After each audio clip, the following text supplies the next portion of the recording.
Hi, everybody. I'm Amanda. This is Kevin Hi there. with A. Smith Gallery, and we're really happy today to have with us Sophie Pimpinella. Sophie won. Hi. Welcome, Sophie. Sophie won the Jurors Award in Portal, juried by the amazing Crista Dix, and the title of the image was Burst, and it's in the images we're gonna look at today. So Kevin is going to read Sophie's bio.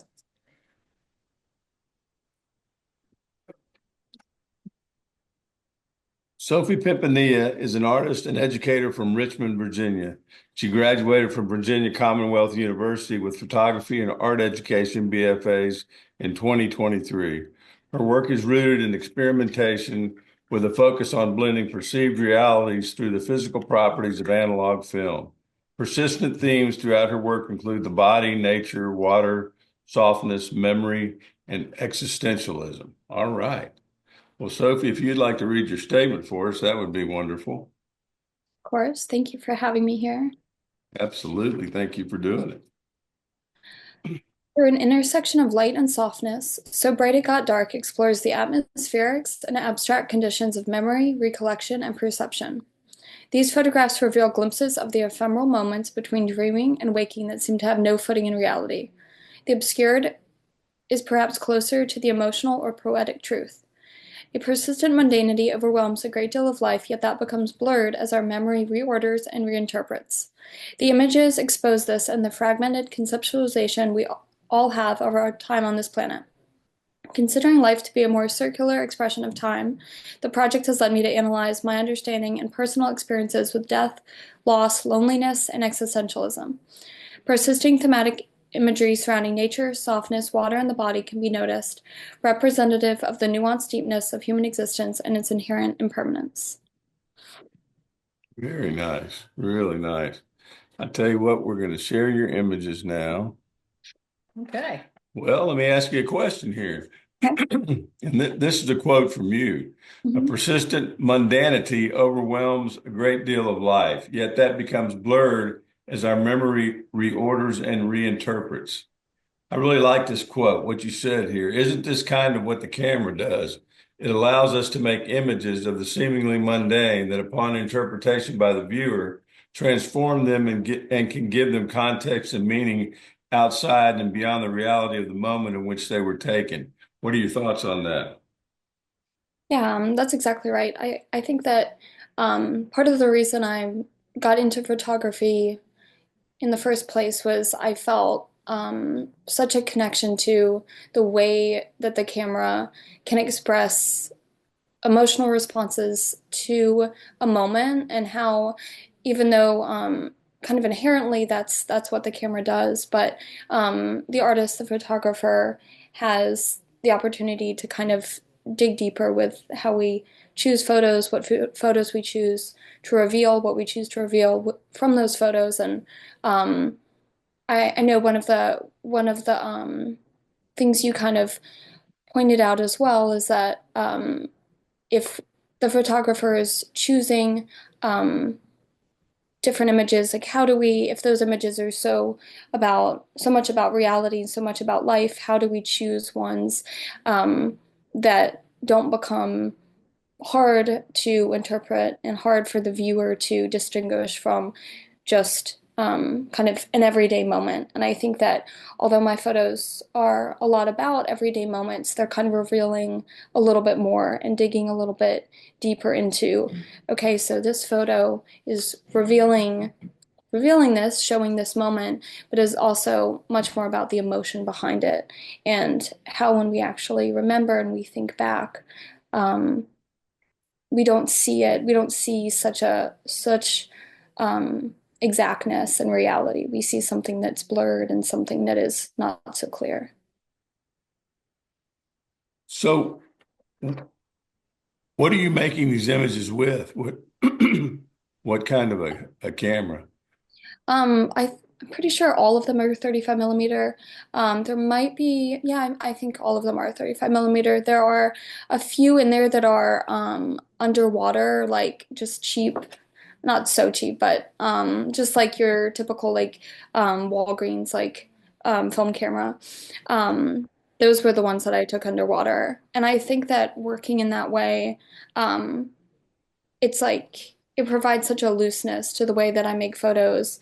Um, and although sometimes when I'm sorting through them, the kind of the nature of how um, imperfect those cameras can be is revealed, but I think that also helps create this kind of play between the not so realistic and the realistic. And I first really got into analog photography because I started using a digital camera, of course. I feel like maybe most people my age and going to school for photography, that's kind of what we're asked to do.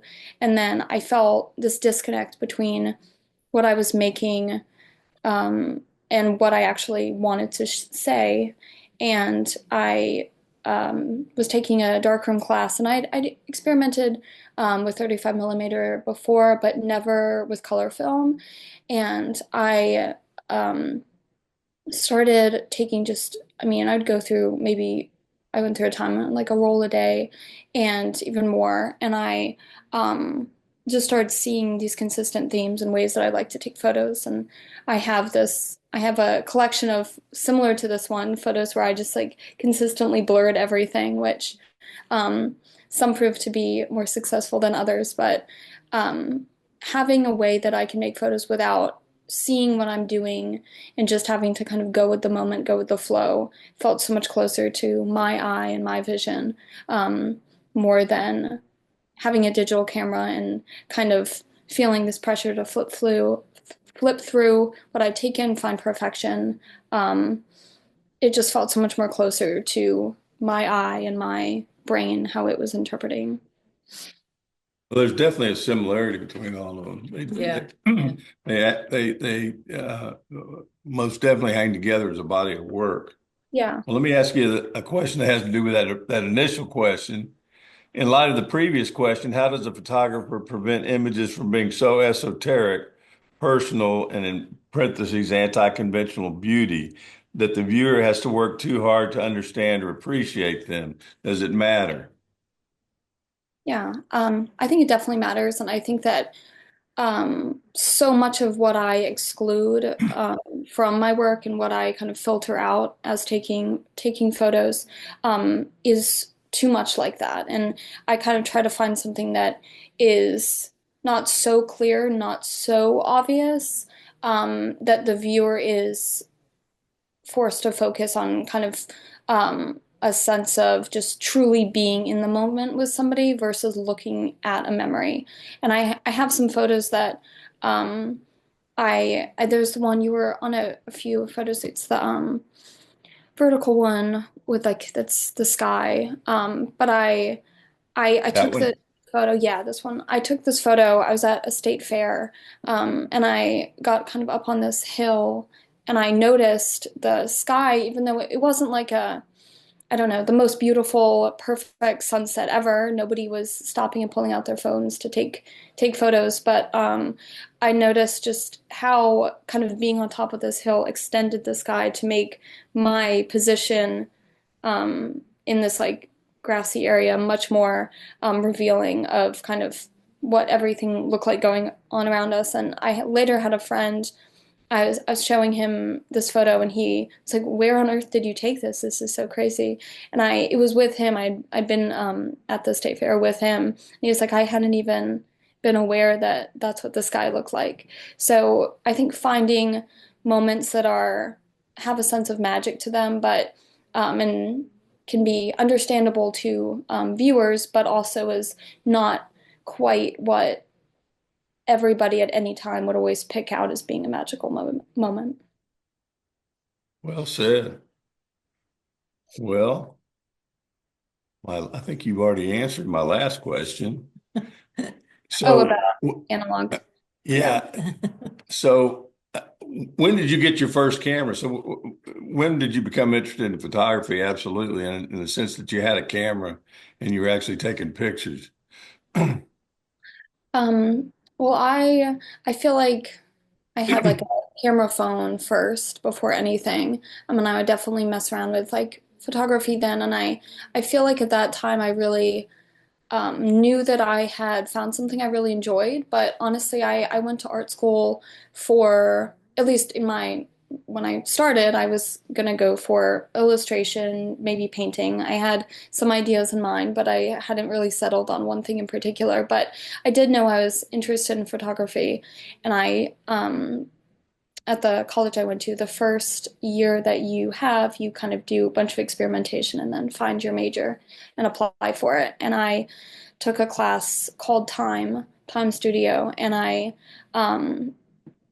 it wasn't the first time I had used a digital camera, but it was one of the first times that I'd really put my all into using a digital camera, and I really, really enjoyed it. And those photos now, looking back at them, are worlds away from just the type of photo and picture I make now. But I definitely felt myself having a connection with it, and a connection with time-based media.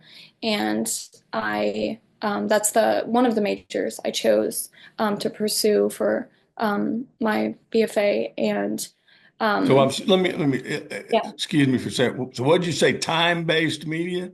yeah. So Yeah, explain what that is for us.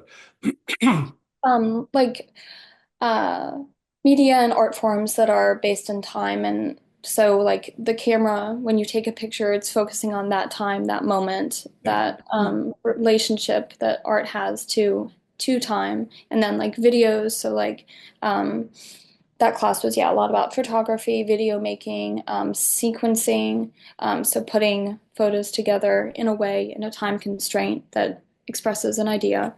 Um, yeah, that's what that would be. We learned something Interesting. new. Yeah, that's fascinating. Yeah.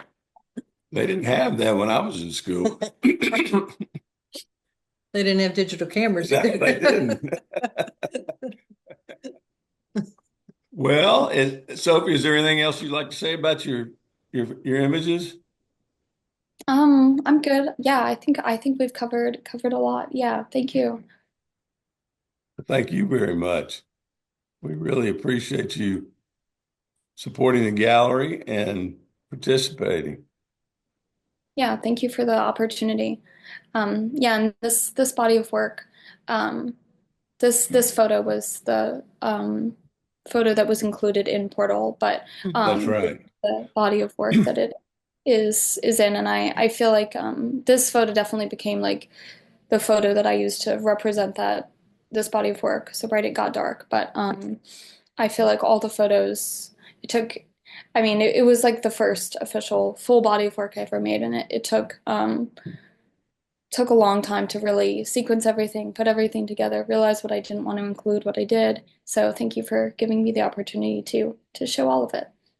Absolutely. Absolutely. Stop the share here. So, All right. so you're working on another body of work right now? I am. Yeah, it's definitely been kind of a work in progress. I feel like I feel like I'm headed in one direction, and then like I find myself going in another direction. But my work is, I would say, um, even though this body of work is definitely separate from my last project, I feel like it is definitely connected. I never, or I haven't yet strayed too far from the themes that I kind of continuously work with. Yeah. Excellent. Very good. Well, thank you again, Yeah. and keep up the good work. Thank you. Okay. Bye. Thank you. Bye. Bye-bye.